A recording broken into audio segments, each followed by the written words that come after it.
Morning all of you. आज हम लोग पुनः ऑनलाइन क्लास से जुड़ रहे हैं। हम लोग व्याकरण में पठन पाठन लेखन का कार्य कर रहे हैं। आज भी व्याकरण में ही हम लोग कार्य को आगे बढ़ाते हैं।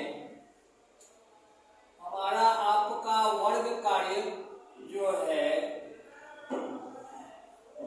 आज यानी 18/6/2026 का वो है व्याकरण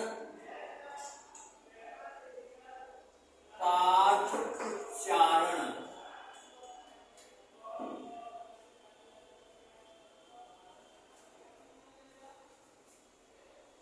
इसी का हम लोग पठन पाठन लेखन कार्य करेंगे।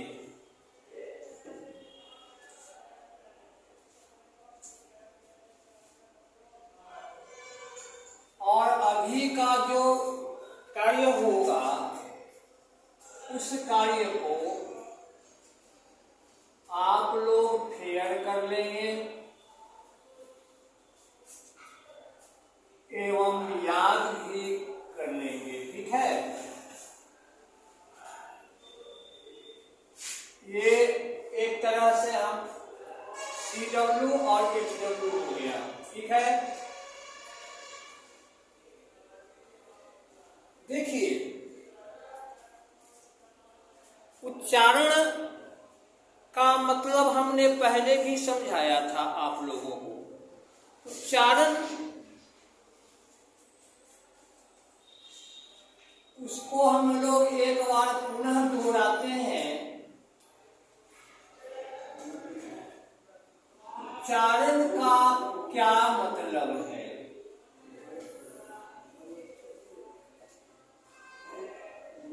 मतलब थोड़ा ये गलत हुआ, मतलब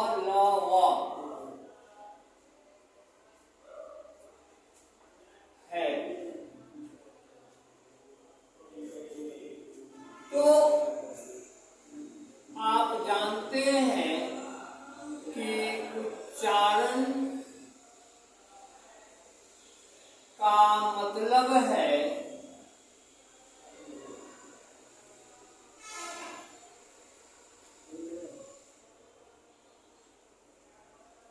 किसी वर्ण या शब्द या वाक्य अथवा बात को बोलना।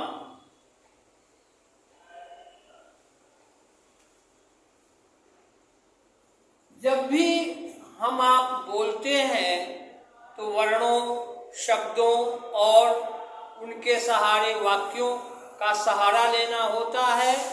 बात उनके सहारे रखनी होती है। ठीक है, इसी को हम लोग जो ये बोलना है इन सब को वही उच्चारण कहलाता है।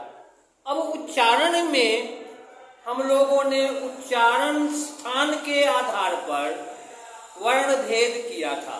आपको याद होगा उसमें कवर्ग, चवर्ग, तवर्ग, पवर्ग आदि आदि और उनके साथ जुड़े हुए वर्णों का जो उच्चारण स्थान है उस आधार पर जो उनका नामकरण हुआ है, वर्गीकरण हुआ है, उसके बारे में हम लोगों ने जाना समझा था। आज हम लोग प्राण के आधार पर, प्राण किसे कहते हैं? प्राण किसे कहते हैं?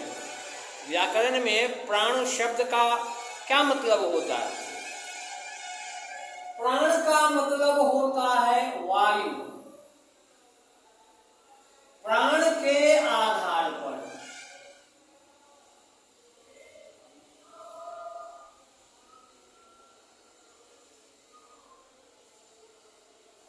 वर्णों के भेद को समझेंगे।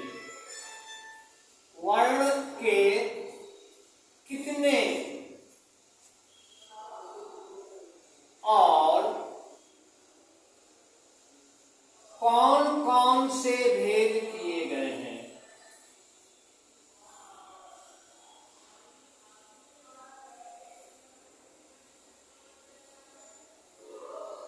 कौन कौन से भेद किए गए हैं।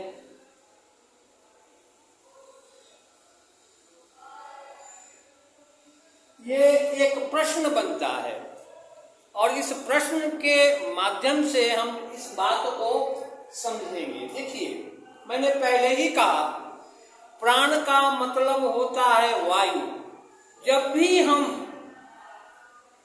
वर्णों, शब्दों आदि को उच्चरित करते हैं, उसका उच्चारण करते हैं, तो हमारे आपके मुंह से थोड़ी बहुत हवा, वायु, जिसको व्याकरण में प्राण कहा जा रहा है, बाहर निश्चित होती है, बाहर निकलती है। उस आधार पर वर्णों के कौन कौन से भेद किए गए हैं ये पूछा जा रहा है। इस आधार पर प्राण या वायु, यहां हम लोग इसको ब्रैकेट से अलग में भी ले लेते हैं, के आधार पर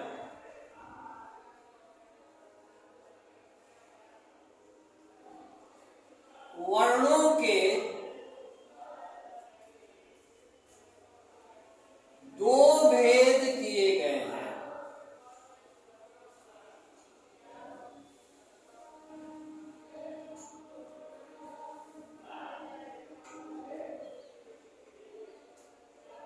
कौन कौन से हैं ये भी पूछ रहा है। तो पहला है अल्प प्राण।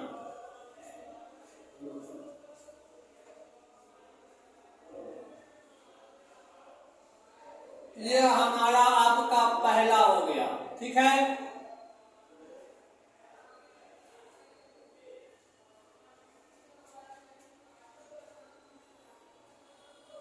अभी छोड़ देते हैं इसको, बाद वाले में प्रश्न के माध्यम से फिर इसको समझेंगे। दूसरा है महाप्राण, ठीक।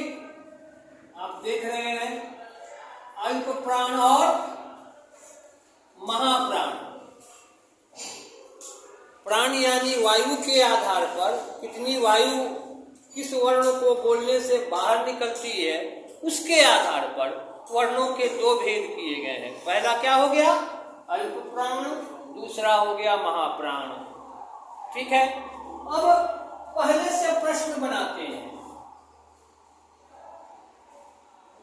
कि अल्प प्राण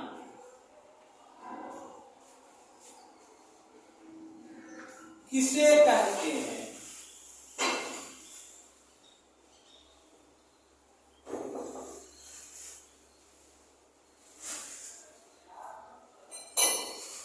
उदाहरण लिखें।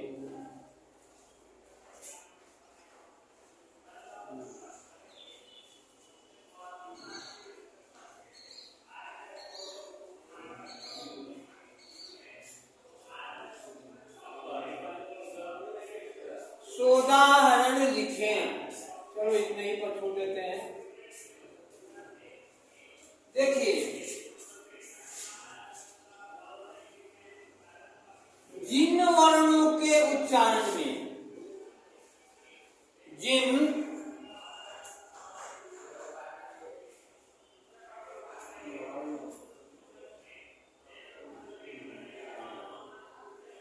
व्यंजन कर दो, जिन व्यंजन वर्णों के उच्चारण में,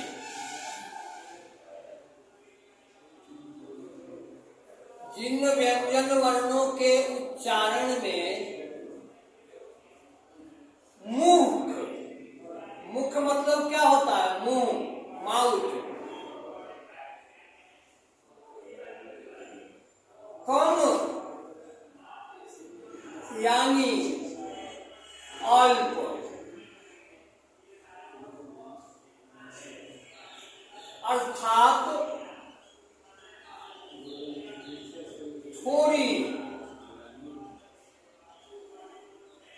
सी हवा,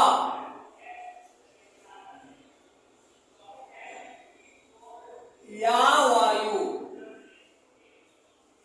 प्राण, वायु, हवा, ये सब क्लियर करने के लिए हमने उसका कुछ एक पर्यायवाची शब्द देते चला है ताकि आपको समझने में दिक्कत नहीं हो।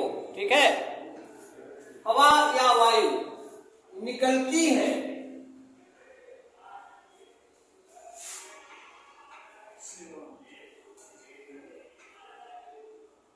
निकलती है के लिए भी एक शब्द होता है निःसृत। आगे कभी हम लोग उसका प्रयोग कर सकते हैं, जान लेना यहाँ जरूरी है। निकलती है यानी निःसृत होती है। ठीक है, आगे कभी प्रयोग किया जा सकता है, जान लेना जरूरी था। उसे अल्प प्राण,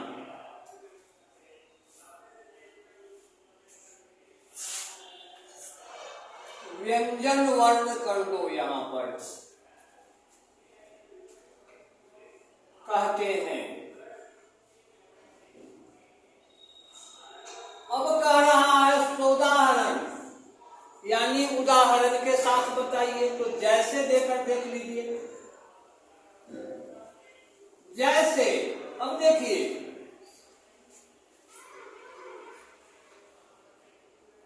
ऐसा करते हैं,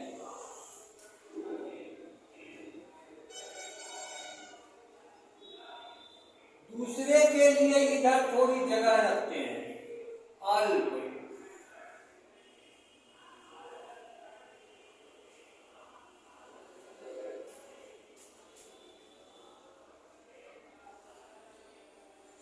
अल्प, थोड़ा सा और इसको इधर लेते हैं, कुछ एक पर्यायवाची प्राण का छोड़ देते हैं, वायु ही लिख लेते हैं, निकलती है, उसे अल्प प्राण व्यंजन कहते हैं। जैसे अब उदाहरण दिया जा रहा है, देखिए, कवर्ग लेते हैं हम लोग। कवर्ग का पहला अक्षर हो गया क, दूसरा हो गया ख, तीसरा हो गया ग, चौथा हो गया घ, पांचवा हो गया अंग। ये पहला, दूसरा, तीसरा, चौथा और पांचवा है। ये पहला वर्ग हो गया। ठीक है, दूसरा वर्ग लेते हैं, च वर्ग। इसमें कौन कौन से है? पहला वर्ण है च, दूसरा वर्ण है छ, तीसरा वर्ण है ज, चौथा वर्ण है झ और पांचवा वर्ण है य। ठीक, तीसरा वर्ग है ट वर्ग। पहला वर्ण हो गया ट वर्ग का ट, दूसरा हो गया ठ, तीसरा हो गया ड, चौथा हो गया ढ और पांचवा हो गया ण। चौथा वर्ग हो गया ट वर्ग। पहला वर्ण इसका हुआ त, दूसरा हो गया थ, तीसरा हो गया द, चौथा हो गया ध और पांचवा हो गया न। वर्ग है पांचवा वर्ग।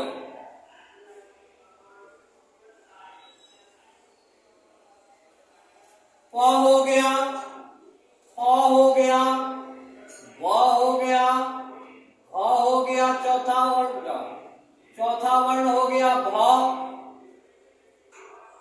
पांचवा वर्ग हो गया म।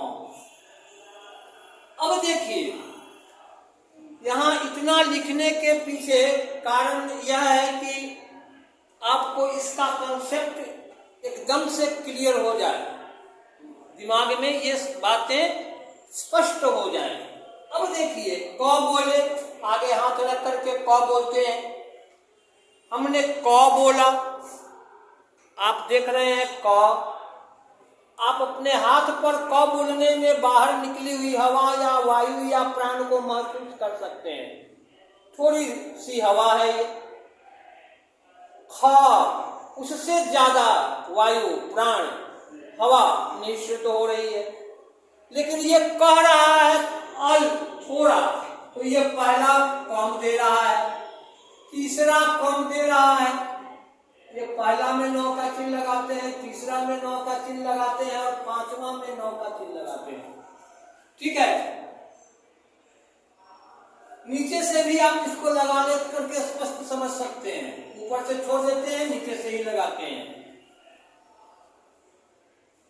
इन पांचों वर्गों के पहले पहले वर्ण को, फिर तीसरे तीसरे वर्ण को और पांचवें पांचवें वर्ण को उच्चारण करने में हम आप महसूस कर रहे हैं हाथ को मुंह के आगे रख करके, तो अल्प हवा निश्चित हो रही है, वायु बाहर आ रही है थोड़ी सी। ठीक है, इसलिए ये जो पहले तीसरे और पांचवें वर्ण है ये क्या है, अल्प प्राण है। तो इसको यहां क्लियर लिख लेते हैं कि उपर्युक्त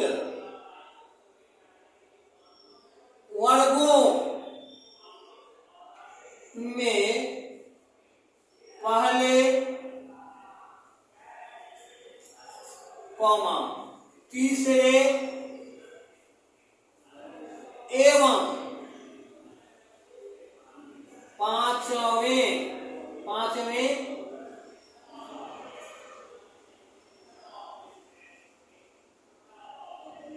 या पंचम भी इसको कर ले सकते हैं, इतना नहीं लिख करके। एवं पंचम मतलब पांचवा ही हो गया। वर्णों के उच्चारण में, उच्चारण में मतलब हम पहले ही समझा दिए हैं, बोलने में, यानी बोलने में मुंह से अल्प, वहां पर अल्प का पर्यायवाची हमने ओमिट कर दिया था, अर्थात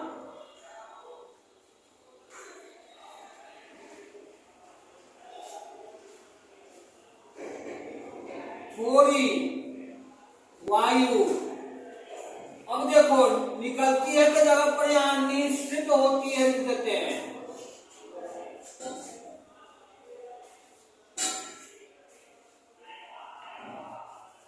अतः ये अल्प प्राण है, अल्प प्राण वर्ण कर दो, वर्ण है। अब क्लियर हो गया होगा। ठीक है, अब चलते हैं चौथा, दूसरे भेद को चौथे प्रश्न के रूप में समझते हैं। महाप्राण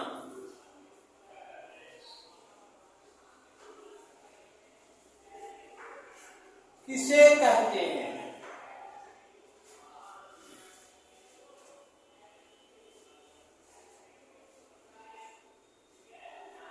महाप्राण किसे कहते हैं और आगे जा सकता है। सोदाहरण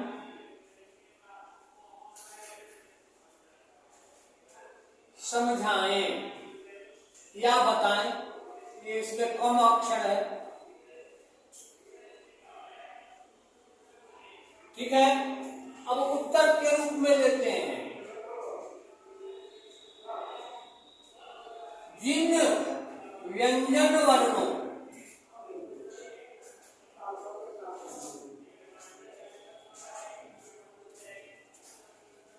के उच्चारण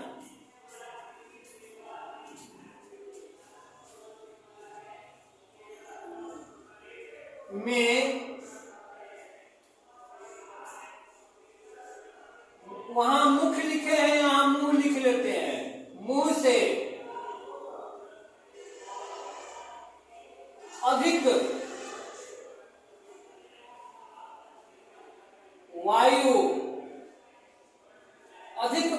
प्रमाणित कर देते हैं पहले, यानी वायु निःसृत होती है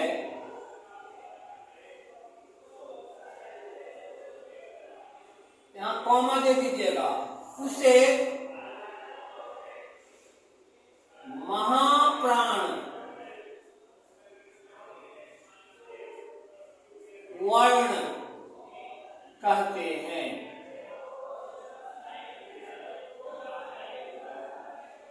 जैसे इसका कंसेप्ट तो यही क्लियर हो गया। दूसरा और चौथा बच गया था, वही है। फिर भी एक बार पुनः हम लोग इसमें लेते हैं। पहला वर्ग क वर्ग,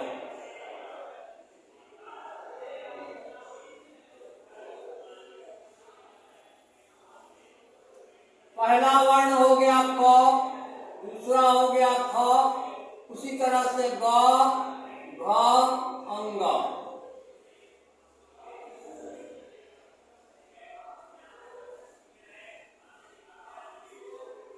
चवर्ग हो गया च, छ, ज, झ, ञ। तीसरा हो गया ट वर्ग, ट, छ, ज, झ, ण भी इसको बोलते हैं। चौथा हो गया त वर्ग, त, थ, द, ध, न। पांचवा हो गया प वर्ग,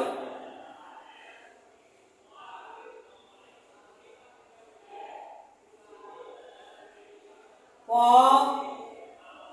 फ, व, भ, म। अब हम लोगों ने यहाँ से दो मिटा देते हैं, यहाँ पर चार मिटा देते हैं यहाँ पर, तो और ज्यादा क्लियर रहेगा। पहला, तीसरा और पांचवा यहाँ क्लियर दिख रहा है, ठीक है। उसको गोल में देख लेते हैं। अब चलिए यहां भी हम लोग करते हैं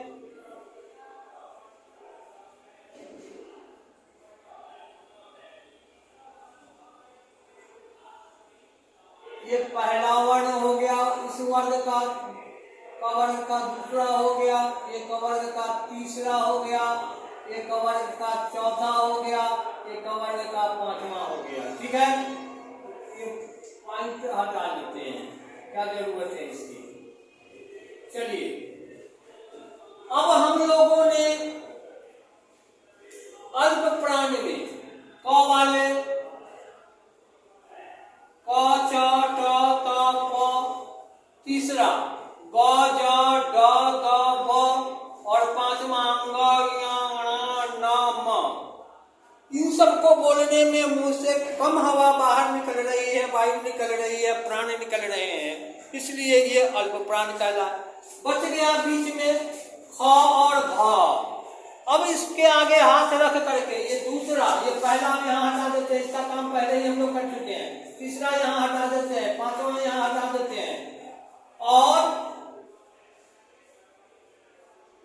ये दूसरा और चौथा को गोल घेरे में घेर लेते हैं ताकि क्लियर है। अब ख, ख, घ, छ, छ, ठ, झ, ठ, ध, ठीक, फ, भ।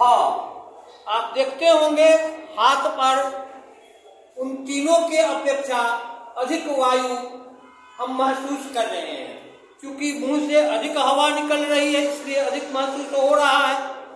तो अधिक निकलने के कारण ये महाप्राण वर्ण कहलाते हैं, ठीक है। मैं समझता हूं ये आपका क्लियर हो गया होगा। फिर हम लोग अगले क्लास में मिलेंगे। तब तक के लिए विदा लेने से पहले इसको आप पूरी तरह से देख लीजिए, कहीं आपको छूटना नहीं चाहिए, दिखने में कहीं पर गड़बड़ नहीं होना चाहिए। जहां पर बोर्ड चमक रहा है वहां पर हमने नहीं लिखा है यार, ठीक है, इसलिए इधर उधर करने की कोई जरूरत नहीं है, ठीक है। आप आशा है आप सभी स्वस्थ और सानंद होंगे, इस उम्मीद के साथ, इस विश्वास के साथ कि आप पढ़ाई लिखाई घर पर अच्छे से करेंगे। आज के क्लास की हम लोग विदा लेते हैं। Bye all of you, thank you, okay now.